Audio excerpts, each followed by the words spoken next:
Thank you for joining us this evening for the Artists Exchange, a group created by and for artists to share new work, ideas, resources, and opportunities monthly over a glass of wine or tea, as you prefer. So grab your beverage and join us as we discover the work of two renowned Bay Area artists whose works capture the journey they have been on for so many years. Carol Benioff and Andree Singer Thompson. I am Shelley Rugg, the Executive Director at Gallery Route 1. For our presentation today, we ask that you please stay muted unless we ask you to unmute. For best viewing, select Speaker View from the top right corner of the Zoom viewing screen. And we want you to know that we are recording today's presentation for future viewing on our website and YouTube channel. Now, please join me in welcoming our host, Pamela Blotner, an artist, educator, and curator who lives and works in the Bay Area. She has worked as a sculptor illustrator for the Houston Zoo in Houston, Texas, and the Leatherback Trust Conservation Organization, and as an artist designer for Human Rights Watch, Physicians for Human Rights, and the UC Berkeley Human Rights Center. Blotner's sculpture and drawings have been exhibited in Europe, Asia, Africa, and the United States. She has taught at a number of universities throughout the U.S. She is co-curator and founder with Me Prickler of Artists Beyond Boundaries. Please welcome Pamela Blotner. Thank you, Shelley. And I really do think we have to shorten that thing. Yeah. I'll edit it tonight. Okay. As Shelley just told you, we are very lucky to have Andree Singer Thompson and Carol Benioff with us tonight. And they are two renowned artists, and their artworks record and map the complex physical and emotional journeys of their lives. Okay, first I'd like to introduce Andree. And Andree I've known for almost 25 years. She's a nationally and internationally exhibited artist and teacher. And many of her sculptures, installations, and performances are collaborative, as well as interactive and educational. And they deal both with individual and communal tragedies and survival issues. Andree writes, "Making art has been my own healing process from personal and family traumatic events. It has been a way to give voice to unconscious information. Clay is the medium I usually work with, as it is a direct tactile connection to that deeper space. Sometimes I feel as though messages are just transferring through me into the clay that's forming." Please welcome Andree Singer Thompson. Am I on now? You're on. Okay. Shelley, I guess we could start with the slides right away. So the first slide.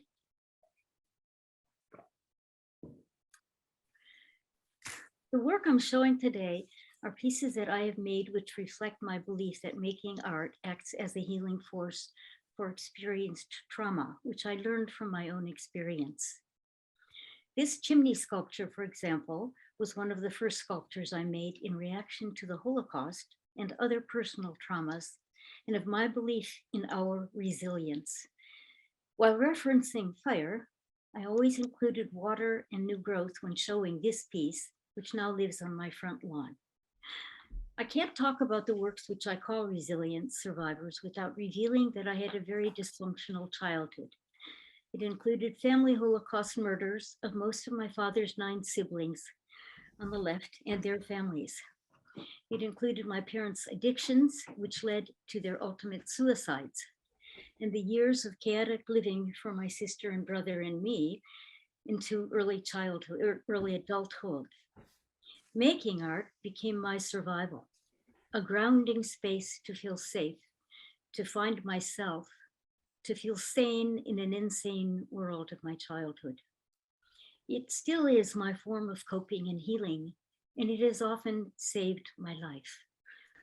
I was 7 or 8 years old when the news came from Hungary as it was happening about the demise of my father's relatives. My father and 2 brothers survived. At 40, I went to Hungary in search of relatives in his hometown. In the town saloon, which is on the upper left, actually, when I went into the saloon in 1970, it looked exactly like those guys looked exactly like that. In the saloon, a man came up to me and said, "Oh my God, you must be Bela's daughter. You look exactly like your grandmother." That changed my life. He then told us how our grandparents were hidden in the attic of the town priest when the Germans marched through, and someone ran up to tell them Jews were hiding in the priest's house. They were about to kill the priest when my grandparents came out, and they were then taken to be executed. We learned later that Gizush and Vera in the photograph on the right were also taken. Getting to know and come to love these relatives who survived, especially my cousin who recently died at 93, and who was Alex Gilag, and my cousin Tibor Klopfer, who wrote a history of our family, and finally my cousin that lives in San Francisco now, with whom I have become a very good friend, Agnes Biro Rothblatt, who has written a book about her childhood as a hidden Jew and her harrowing escape, called The Chain Bridge to the Golden Gate Bridge. Knowing these people and coming to love them taught me that it is possible for humans to experience such trauma and still survive with love and compassion intact. My real resilient survivors. The miracle of our innate resilient power to reach for healthy survival is the theme of these resilient survivor sculptures. I want these figures to display the scars of trauma, yet show the beauty of the ability to survive and feel love and compassion. I want them to be more beautiful because of their scars. I explore forms and the variety of poetic nuances that clay, the chemicals in the glazes, and the diverse firings provide to help give these expression. Most of my work has been using clay as a language. Clay is one of the only materials that has a direct connection to aesthetic imagination through touch, our hands and our fingers, a direct source of internal information, often unconscious. Sometimes it feels as though I am just a vehicle transferring information from someplace out there or deep within onto these emerging sculptures. The firing accidents, as the figure on the far right, and the glaze residues often become part of the survival process and the expression of the sculpture. My love affair with clay includes altering and carving into the flexible wet clay surface, as with the cups, adding grog and other materials, as you see here, including metal extensions, as you see in the sculptures, and then making changes at different stages. These all help create textural voices to the skins and feelings of the work. Also, the firing processes, from the raku firing and the wood firings, for example, give textural, visceral voice, such as the crackle, the smoke, and the copper lusters from the raku, from the dramatic raku firing, and the extreme ash residue, as in the cup above, or burning hair messages directly onto the finished piece, all become part of this poetic language. This is just a group of ghouls with their extensions, making light of our fears and expressing the results of the firing process. The interactive raku and wood firing processes are really performances with the kilns and the fire, and they help to give birth to these works. The final effect, with the ash, the smoke, and the trauma of the firing itself, make these sculptures resilient survivors themselves. Sometimes trauma damages the psyche, keeping somewhat dangerous feelings in and unconscious, unconscious, the separation of mind and body. The healing journey is a process of exposing and acknowledging those emotions and reuniting them with the body to become a healthy whole again. As a result of my own recovery, I made these sculptures uniting wood and clay as part of my Holocaust show at the Judah Magnus Museum. They are also mounted on symbolic railroad ties. The second series of works is about my deep connection with Japanese friends and collaborators, Valerie Otani and Shinji Eshima, among others. Valerie and I worked together and were very close friends, art collaborators, fellow teachers, and I was a longtime extended member of her Japanese family, where I learned firsthand about her family's experiences in internment camps. Later, I was able to travel with my musician and composer friend Shinji to the opening of the museum in Utah to honor those interned at the Topaz camp, where Shinji's father was during the war. During the Topaz dedication, we toured Utah and afterwards saw the magnificent age-layered desert spirits called hoodoos.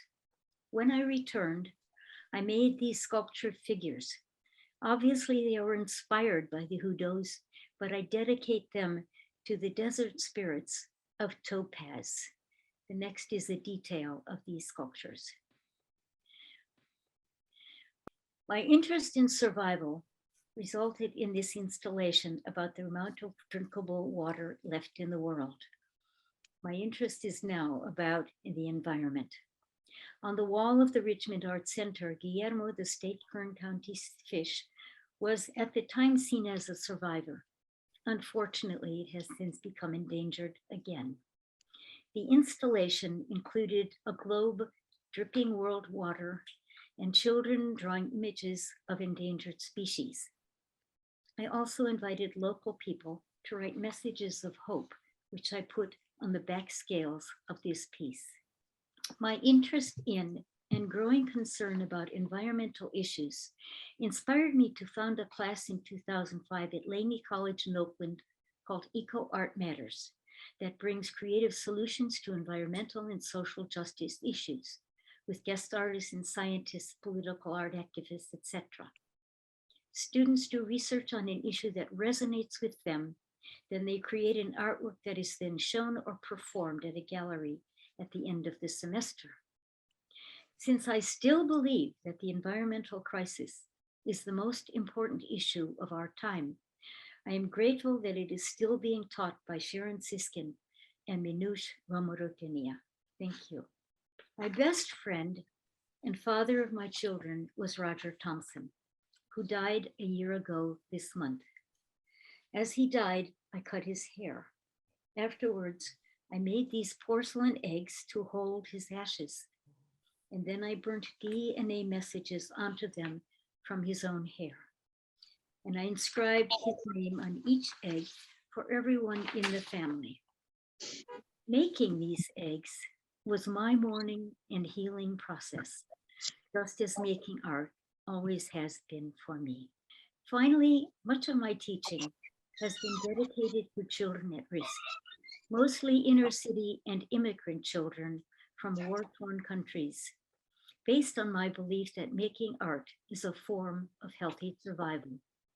As a result of my own child, I knew that making art provided a grounding space to feel safe, to find comfort in imagined possibilities, to hide from horrible realities, and it's a process of discovering one's own assertive truth, confidence, and self. I tell them that they need to listen to their own secret self and believe that they have the power to create art that is their own personal voice and a way to stay sane in an often insane world. In closing, I add one of my favorite quotes from Rabbi Hillel. If I am not for myself, who will be? But then, if I am only for myself, what am I? And if not now, Quinn. So first, we must take that journey of learning to love ourselves as our own best beloved child, which often takes courage and resilience in itself. And then, at least in the Jewish tradition, it is our responsibility to teach that to others. Thank you. First of all, I'd like to thank you, Andree. And we will let the audience ask questions later on. But for right now, I'm just wondering if Carol has anything in particular to ask Andree about. Yeah, I asked Andree about which artists really influenced her handling of clay. Stephen de Stabler. Yeah. Probably Peter Volkas and Stephen de Stabler were and before that was my Japanese teacher, Toshiko Takaizu. I started with her. But those are the three mentors. Well, thank you. I will go on to Carol now. Carol Benioff is a local, and she grew up exploring San Francisco by bus, by bicycle, or on foot. During her classes in school, she drew and doodled and went on to refine her drawing skills and develop expertise in painting and printmaking. My work, Carol says, consists of a series of prints, paintings, and drawings that are open-ended narratives. I think of my works as adult bedtime stories that ease the viewer into the darker mysteries of life. Recurring themes in my work focus on the transition from girl, child to womanhood. The price of silence, which is not speaking, leads to not knowing, leads to forgetting. And children's games, learning the rules of play. Okay, thank you and welcome, Carol. Thank you, Pamela. We can go ahead and start on the slides. Making art sustains me. It keeps me sane, and it helps me make sense of the world. Drawing always comes first. It's my path inward. It's actually physical. It's literally drawing my thoughts and feelings out. At times, actually, the images feel like they come through me, that they're not really from me. In the early 90s, I took a class with Robert Flynn Johnson. He was the curator of the Achenbach Foundation, and it was called The Greatest Hits of the Achenbach. And we sat in the library and he showed us prints and drawings from the Achenbach collection. And I saw the prints of Rembrandt and Goya, and I looked at the line and said, I want to be able to make that kind of line. And with Goya, especially the tonalities that he achieved with aquatint. And I asked Johnson, how did they get that line? And he said, well, they used Dutch mordant on copper plates. And I was like, well, that was not taught in art school. We used nitric on zinc plates, which gives you a totally different line. So a few months later, Karen Tassavanen, who was the master printer at Limestone Press, offered a class in how to etch on copper. And I signed up for the class and I fell in love with that medium. And I continue to use it until this day. This portrait of my friend Michael Capizzi was the first print that I did in Karen's class. He's died of AIDS in the early 90s. This was another print that I did in that class. It's a self-portrait as a caged bird. I work in thematic series, and the form is narrative, and the themes focus on issues in society or political issues, but they're expressed through my own visceral sense. And I use line, I use light, I use color and gesture, all to help draw the viewer in. This print's from an early series of 8 etchings that were titled shadow relations that deal with the hidden history within a family. This particular piece is called Guardians. This is another etching from that series, and this one's called Restraints. In the early 90s, I also started experimenting painting on the computer using the application Painter along with a Wacom tablet. And I would take the images then you'd have to take it to a service bureau and have it printed on an iris printer. And I get the prints back and I look at them and I'd go, they just look flat. They just didn't have the dimension that I wanted. So I started experimenting overprinting the digital prints with my etchings. And I like the result. And basically the overprinting of the etching gave the digital print the depth that I wanted, but also it added a whole new dimension to the narrative. And I used this technique when I had my fellowship at Kalal Art Institute.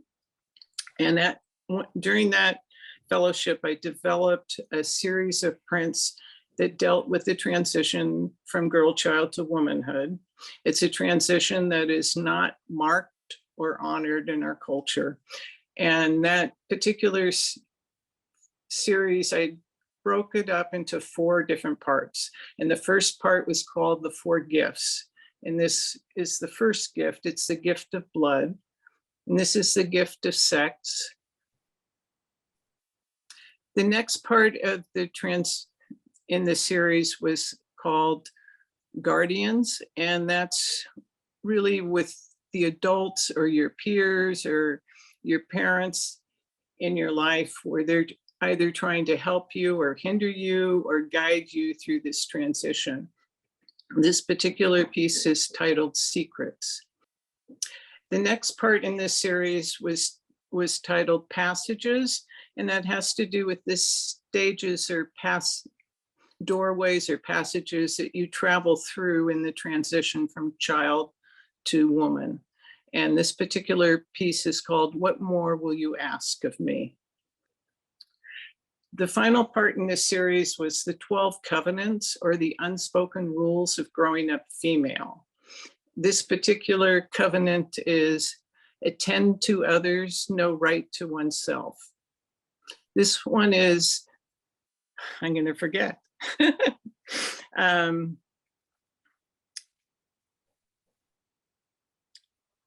Sorry, now I have to find it on here.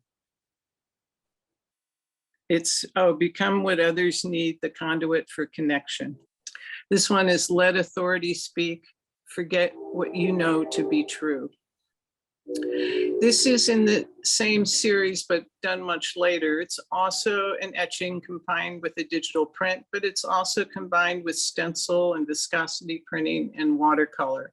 And the title of this is Wary, and it has to do with the minefield, really, of prepubescent friendships.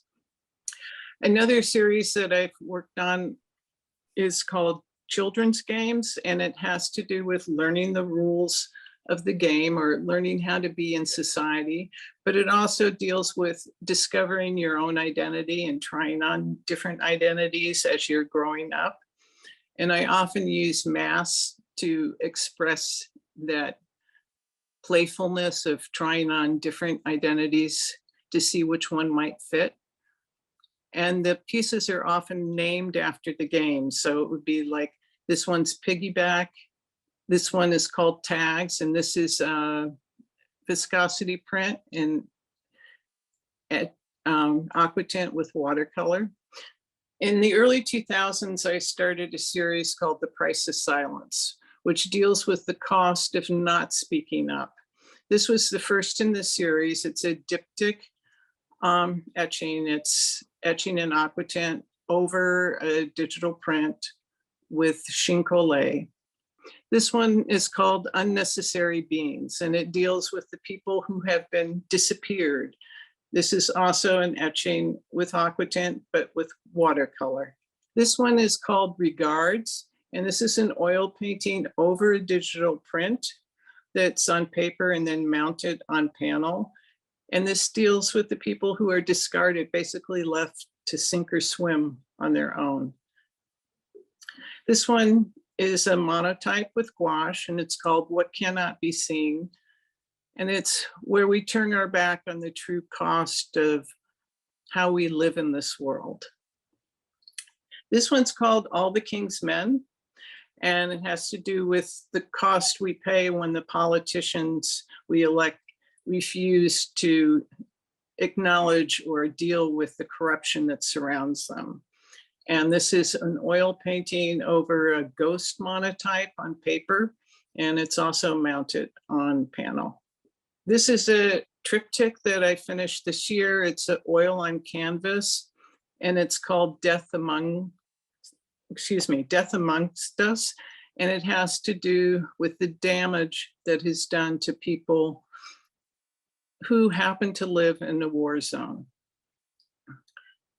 In the last few years of my partner's illness and eventually his death, I often use the image of a crow or a bird to help me cope with the slow slipping away of this person that I loved and eventually his death. This piece is called Broken Wings, and it's a gouache on paper, and it helps capture the sense of his dependency on me. This one is called Captive. It's an etching in aqua tint. After his death, I started a book called Be of Good Spirit, which was a phrase that Heinz often used. And it's a series of 8 poems and etchings that I created to honor his spirit, but it also acted as a catharsis for myself after he died. So this one's called Banish. This one's How Many More Steps? This one is Gone. Oh wait, no, this one's empty, sorry. Escape.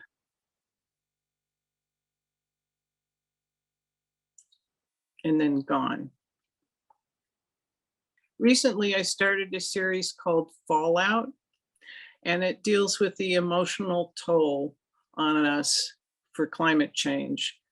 This painting is titled Adrift, and it's my sense of what happens when we lose touch with nature. This one is entitled No Certainty, and it's my sense of whether or not we might survive as human beings in this world. This is a charcoal study of a painting that's in progress. It's called Waste Not, and it's a depiction of the level of trash and debris that happens from the way we live and also from armed conflicts. This is Adrift number 2, and it's my sense of people being abandoned after a climatic disaster, left to basically on their own. I want to end with one quote from Paulo Rego, who's an artist that I often look at. One hopes that once a person is looking into the picture, other things will come out that I'm not even aware of. Anyway, thank you.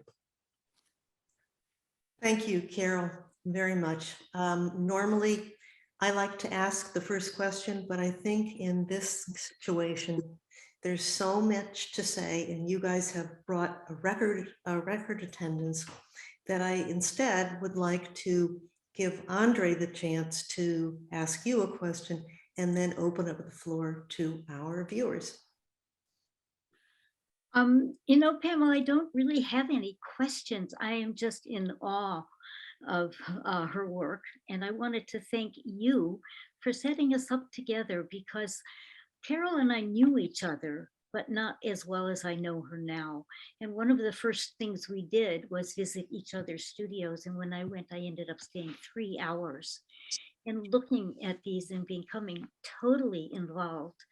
And I am in great admiration of all of the issues she's chosen and the immense beauty that she brings and inspiration that she brings to the things that we've just seen. They're better in person. And of course, because they're in totally different materials that I work, I am in awe of what she has done. And I'm so grateful to know who she is now. So thank you. Thank you. Thank you. And now our guests, please feel free to ask questions or even make comments to our guests, to our artist guests. And I would like to invite any of my relatives or friends or students, if you have any comments about either one of our presentations, I'd love to hear from you as well, what you thought. I see a couple of people here that I have not seen or heard from in a long time. And so I would like to put them on the spot. And I would like to ask Carolyn Kiefer if she has any questions for our guests.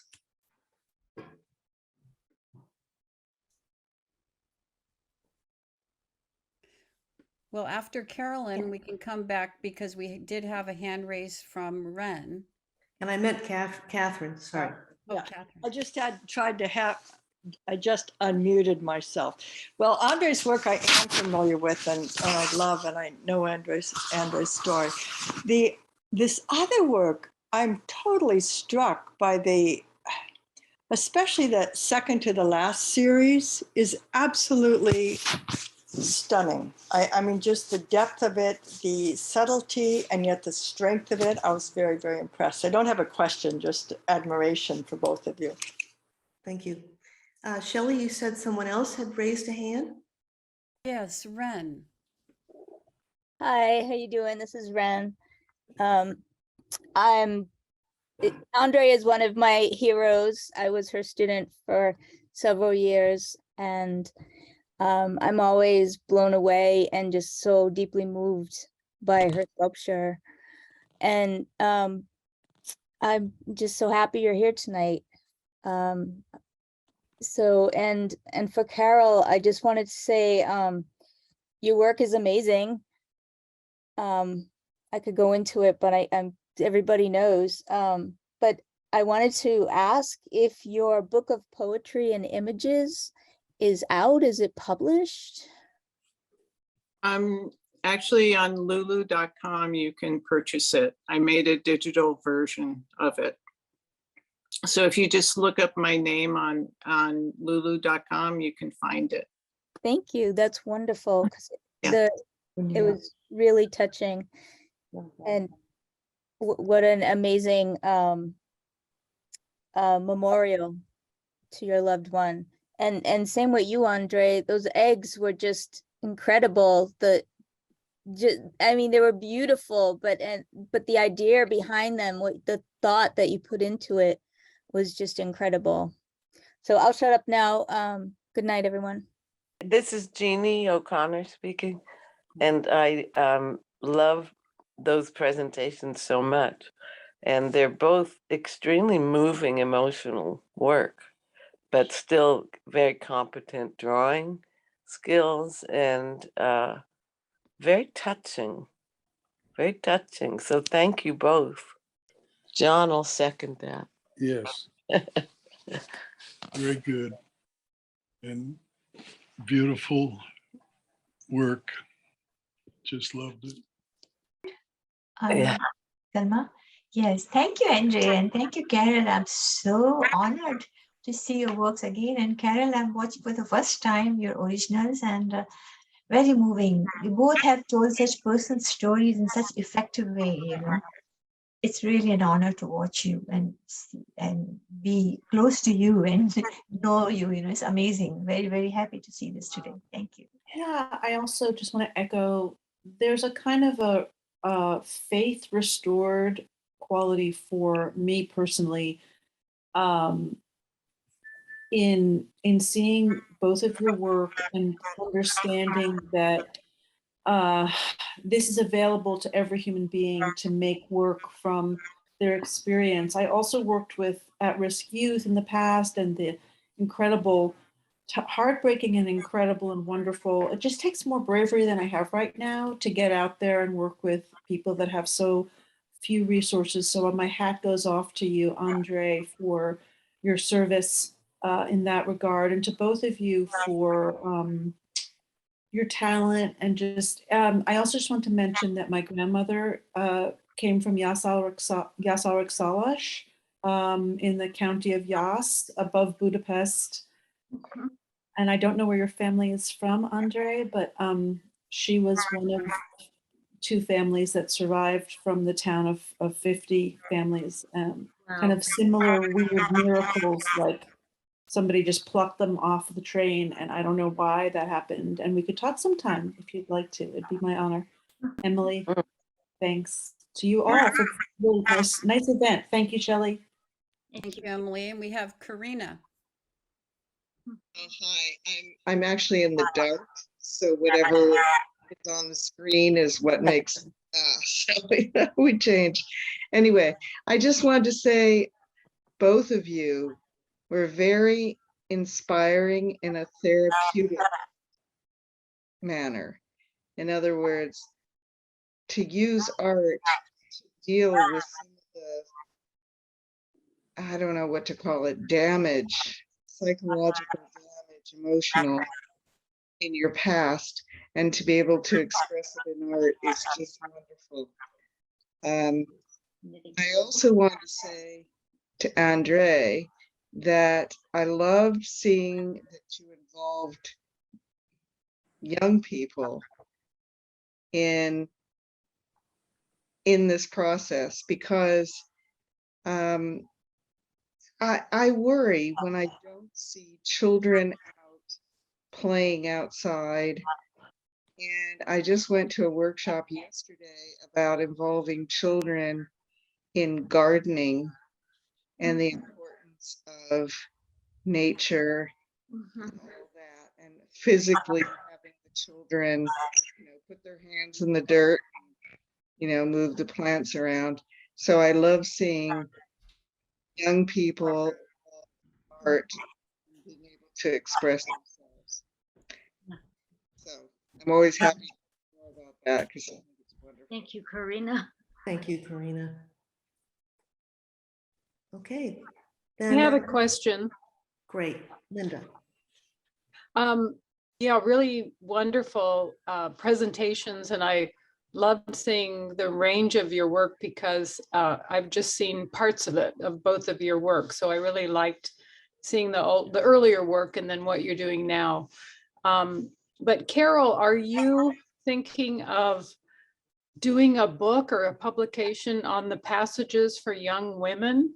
It seems like that is so needed and would be, really valuable for a lot of mothers and their daughters. And, thinking of my own daughter and what I didn't do and what I did do, those kind of books are just wonderful for all the difficult questions and, responsibilities that we have for our children. I think that would be real valuable. It's on my list of things to do. Oh, good. And I would probably do it digitally in the same way that I did Be of Good Spirits, besides having it as a fine art book, so that it's more easily available. Great. Let's see. Lori Polster, I haven't seen you in a long time. Questions? I have no questions, but I was just drawn to the work, and it was so wonderful hearing both Andree and Carol speak. So I put it in the chat to both of them, but also to you.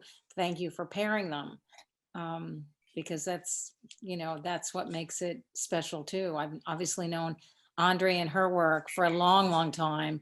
I hadn't been familiar with Carol's work, and I probably wouldn't have just run into it either. So thank you. Thank you. That's the best part of my job. All right, we have a hand raised. It says Eva.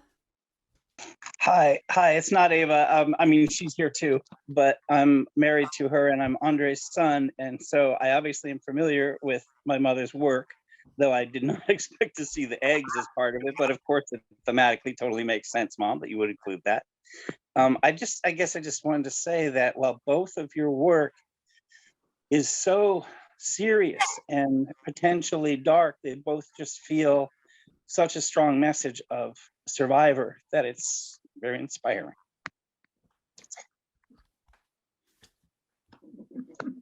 That's my whole speech. Thank you so much for sharing that. That was beautiful.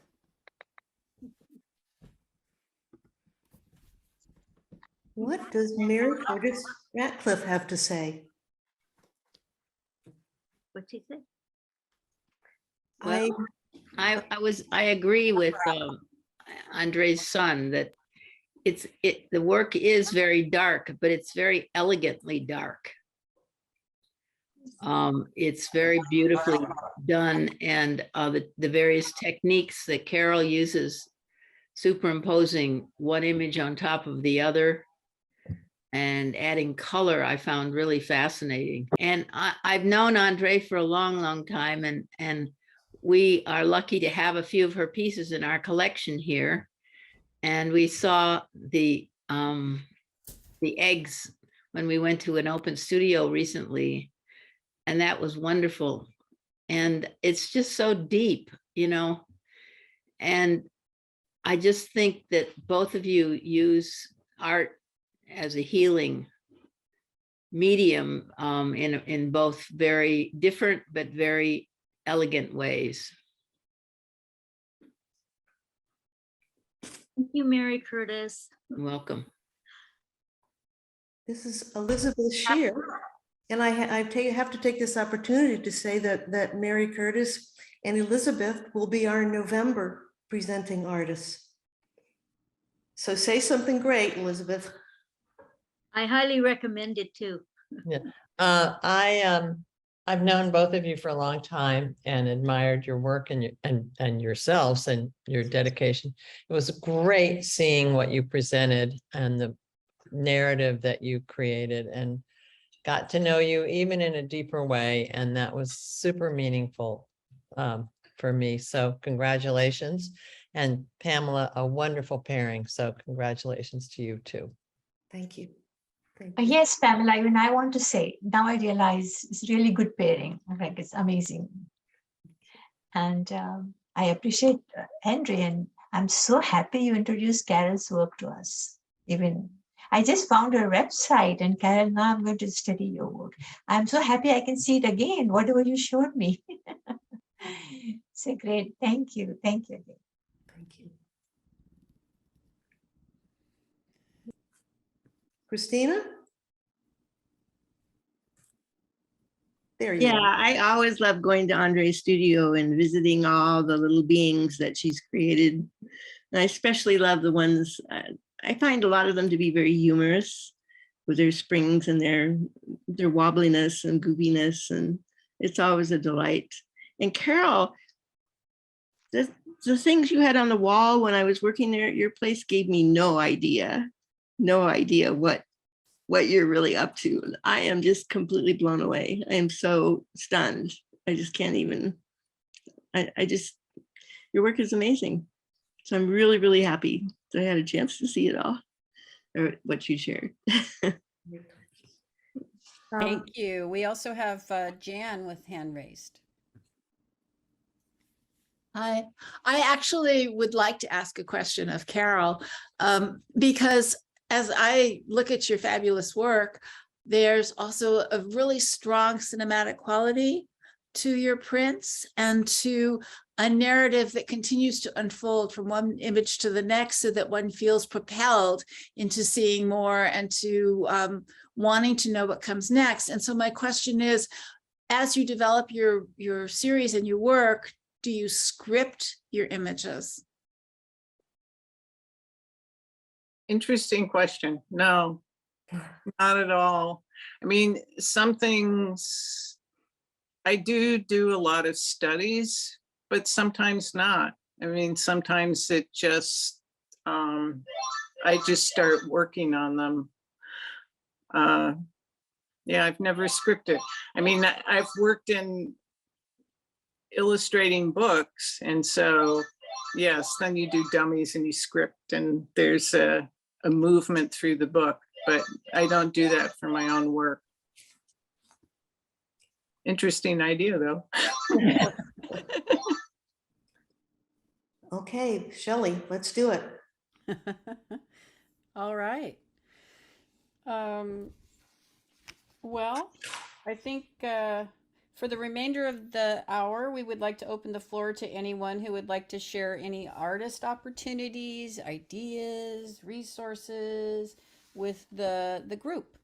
If you have something you'd like to share, raise your hand and we'll call on you, or you can just shout it out.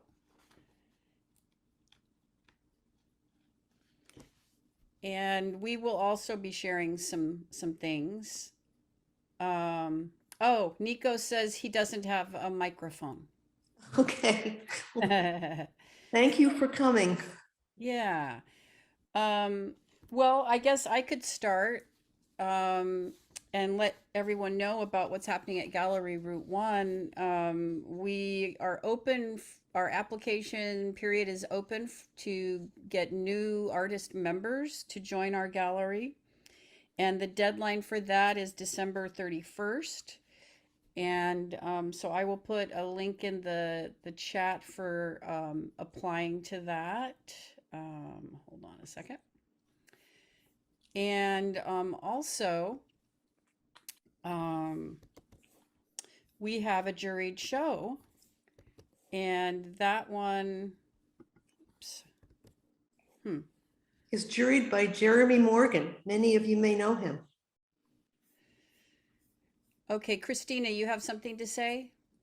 Yes, Women Eco Artist Dialogue has an online show coming up. It will be opening on November 15th. It's called The Power of Empathy, and it's being juried by Tanya Geis. So we're excited and hope that lots of people will come and see it online. Great. Great, thanks for sharing that. Maybe you could put a little note about it in the chat for everyone to see. I'd also like to make a plug for the I guess it's the 36th Emeryville exhibition in Emeryville, California, and it is wonderful. I went today, and it's mostly artists. It is all artists who either live or work in Emeryville. And of this group, I think the only one whose wonderful work I saw today was our friend over here, who is responsible for a lot of things. And would you introduce yourself? Vicki Jo Sewell.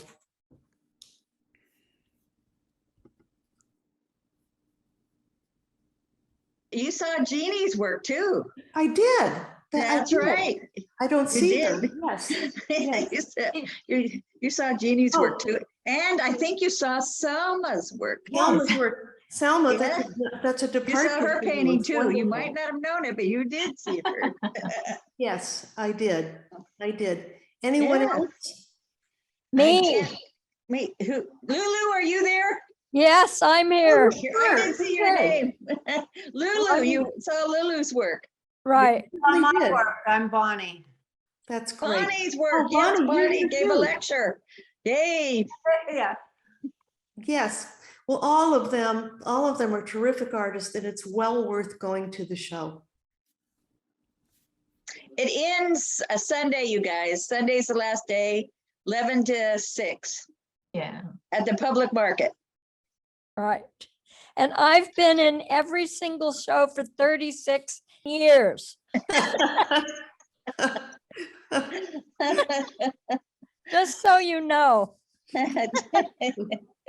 There's a sign that says that, Lulu. Oh, Lulu's yeah. not that old to have been Oh, here for and 36. if there isn't a sign, we'll put one up. Lulu's been in this show for 30 I have to say one other thing. I have to say one other thing. I have a show that just opened at Mercury 20 Gallery on 25th Street, and the reception is this Saturday from 3 to 5, and it's on through November 26th. And my show is called Mark My Words, and I'm showing with a wonderful Iranian artist named Pantea Karimi. We'll be doing First Friday, and the poet wrote some poems in response to my work, and that reception is November 6th from 3 to 5. I hope some of you will come over to Oakland and take a look. All right. Please feel free to put a link in the chat for that. I just want to mention, if for those of you who are still here with us, if you're not on Gallery Route 1's email list and you would like to be, you can put your email address in the chat, and we will add you to our email list. And yes, Bonnie, this is being recorded. Yes. Let me also add that if you're interested in presenting your work on a future program of Artist Exchange, please send me an email at pamelablotner@gmail.com. And anything else, Shelley? Well, the last thing is we always ask for donations for Gallery Route 1 to support this and other programs, but especially this one. We've been doing it for over a year now, but it still feels new to us, and we would love your support. And I will put a link in the chat right now that would take you directly to where you can donate, and just look for under programs, Artists Exchange.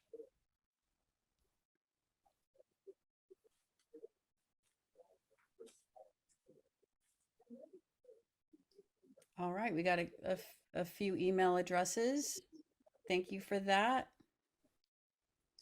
I'd like to add also, go ahead. Oh, well, I was going to say, do you want to talk a little bit about the next Artist Exchange?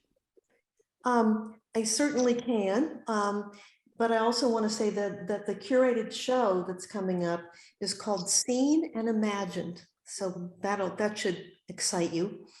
As I mentioned, we have both Mary Curtis Ratcliffe and we have Elizabeth Shear as our artists for November, and we try to juggle things, to have different kinds of artists appear each month. And I have not seen any of either of these artists' new work, although I've been following them for quite a while.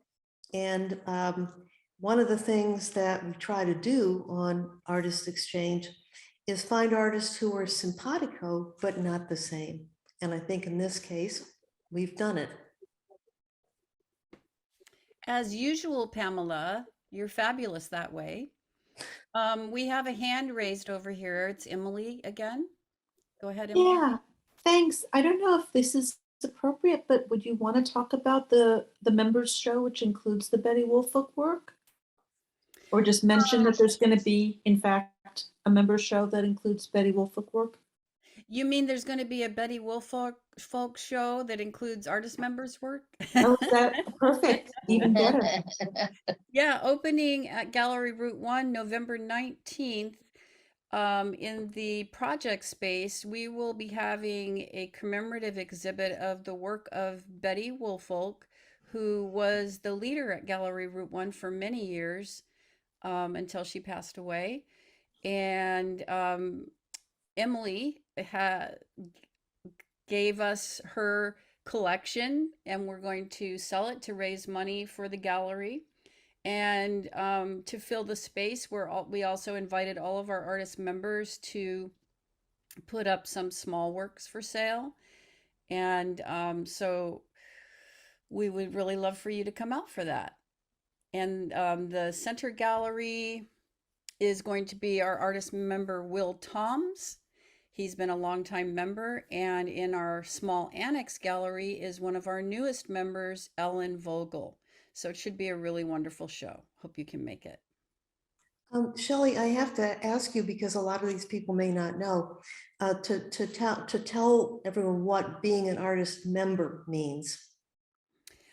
Being an artist member at Gallery Route 1 means that, among other things, you pay dues, you do some of the work that's needed to run our exhibition program, and because you've done those things, you also have the opportunity to show your work in solo exhibitions, as well as participate in group shows and enter any juried shows.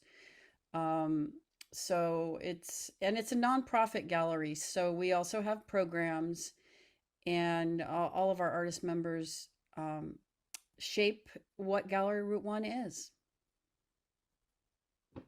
Well put. So once a month, on what is it, the third Wednesday of the month, we will have Artist Exchange. So please tune in again. Yeah, every once in a while it does shift, so that's why being on the email list is helpful, because then you get our e-blasts, and it will let you know what the next event is going to be and when. Thanks for Thanks doing this, you guys. I just want to say thank you to Pamela and Shelley for doing this. It was very moving for me also. Thank you so much. And thank you everybody who came. I'm blown away by how many of you. I see your names, but I don't get Raphael. I haven't seen you for so long. I just love seeing all these old friends. Thank you. Yes, thank you, Ellie. How many people came tonight? Well, at the top, we had at least 51. I counted 55. Well, that you have to subtract the 4 of us. Oh. Yeah, but this is definitely a first, a record for our program, and we really appreciate everyone coming out for this. And please tell your friends, if you enjoyed the show, to check it out in the future.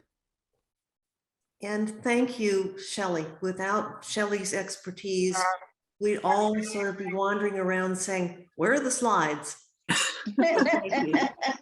Yeah, and I apologize for, sometimes it gets challenging to run the back end when people continually coming and you want the slide to move ahead, and meanwhile I'm letting someone in, and so Yeah. Yeah.